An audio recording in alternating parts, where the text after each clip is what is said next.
coming on to the case scenario, you have a 46-year-old man who presents with a 6 months history of worsening epigastric pain. He describes it as a burning sensation that is there in the epigastrium. He notices the pain worse when he is hungry, that means when the stomach is empty. He feels nauseated with the pain, but has never vomited. So, there is a sensation, but he has never vomited. There is no change in the bowel habits. His weight has remained more or less stable. He smokes 10 cigarettes a day and drinks socially. He has been seeing his general practitioner who has suggested him ranitidine, but that has not helped much. On examination, he has tenderness in the epigastrium, but otherwise his systemic examination including his vital signs are normal. So, what is the differential diagnosis for this patient and how do you manage this case? That would be the question that we would have. So, when a differential diagnosis is asked, always please mention more than one diagnosis, diagnosis which would match this clinical symptom. So, epigastric pain, we could have surgical causes. It could be biliary colic, it could be a cholecystitis, upper abdominal pain, pancreatitis, perforation of a hollow viscous stomach can produce that. Acute appendicitis rarely produces epigastric pain. Malignancy of the stomach or pancreas can produce epigastric pain. You could have medical causes like gastroesophageal reflux disease, MI, an inferior wall MI produces epigastric pain, that could be there. Pulmonary embolism can manifest with epigastric pain. Pneumonia can cause a basal atelectasis or a basal pneumonia. Diaphragmatic irritation can produce epigastric pain. So, these are all the causes, but by far the most common cause would basically remain a peptic ulcer disease. This is the benign cause that we could have other than the list of causes which we have mentioned. So, in today's discussion we will be discussing about the peptic ulcer disease.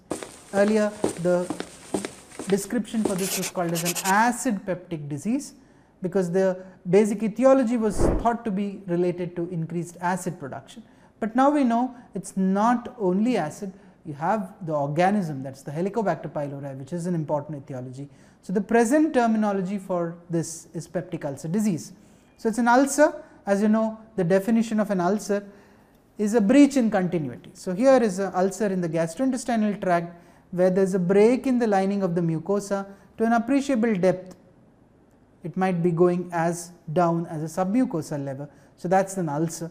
Any part in the GI tract starting from the oral cavity up to the anal canal, you can have ulcers wherever the peptic mucosa is.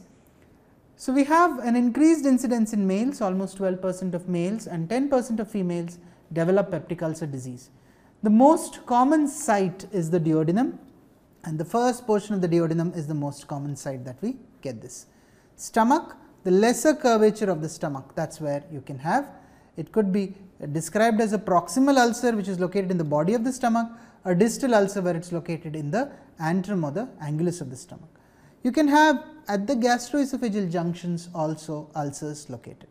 The other sites of peptic ulcer disease, you can have anastomotic ulcers that could be there at the sites where the anastomosis is done, either the gastroduodenal anastomosis or a gastrojejunal anastomosis that can be there.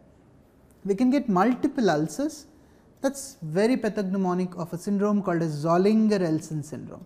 Remember, Zollinger-Ellison syndrome is gastrinoma.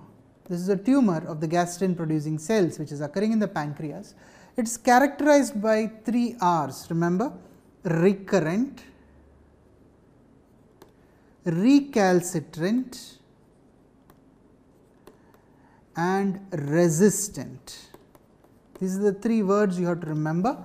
So, recurrent, recalcitrant, resistant ulcers, 2 M's, multiple ulcers at multiple sites, various sites, maybe in the stomach, in the jejunum, etc. they can be there, also malignant. So, these ulcers are associated sometimes with malignancy. So, that is Zollinger-Ellison syndrome, recurrent, recalcitrant, resistant ulcers which are at multiple sites and can be malignant. So, that is the classical feature, Zollinger-Ellison syndrome. Also remember, Zollinger-Ellison syndrome can be associated with MEN syndrome. MEN syndrome is multiple endocrine neoplasia, MEN 1, where you can have associated recurrent ulcers that can be seen. Sometimes you can have ulcers in the Meckel's diverticulum. Meckel's diverticulum, which is in the ileum, sometimes you can have an ectopic gastric mucosa there and you can get ulcers. So, that is called as a heterotopic gastric ulcers. Also, sometimes in the duodenum, both the anterior and posterior wall you can get ulcers, they are called as kissing ulcers. So, they are rare multiple ulcers which are located at various sites.